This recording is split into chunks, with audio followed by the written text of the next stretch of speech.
Hello everyone, it's Pritt back again with a new topic in West Virginia divorce. Today we're going to be talking about whether you should be changing up any kind of medical powers of attorney or living wills in the event that you are going through a divorce. And I'm talking about in particular a situation where you have named your spouse on your living will or medical power of attorney. So let's be clear about what those things are. Those are documents that will allow the person to make certain medical decisions on your behalf in the event that you have an inability to make those decisions for yourself. Okay, so and at our office we draft what's known as a combined medical power of attorney living will, and it talks about what you want to see happen in the event something happens, or it allows that person to make decisions for you when it comes to medical things.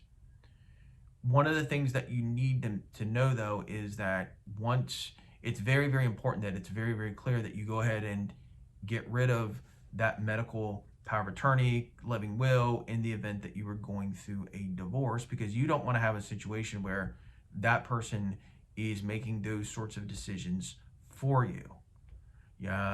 It's certainly a person you want to have in a position of trust. It's somebody who you are telling others that you want them to be making those kind of decisions for you. So it's to make sure it's abundantly clear to the medical community what you're wanting to do. It's important to get those things changed up.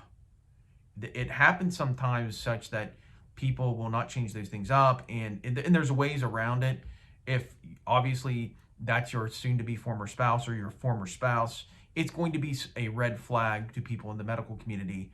And there are potentially ways that you can get around the fact that that person holds the medical power of attorney or the living will. However, it's something that you want to avoid if at all possible, and it would certainly be a cost for somebody to try to get involved with that. It might require an attorney to deal with that situation.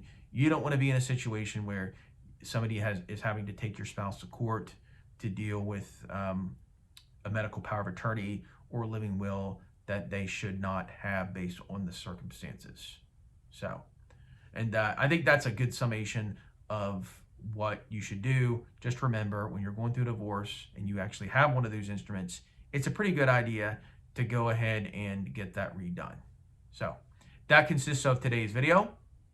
If you have any questions at all, feel free to give me a call or send me an email. Have a good day.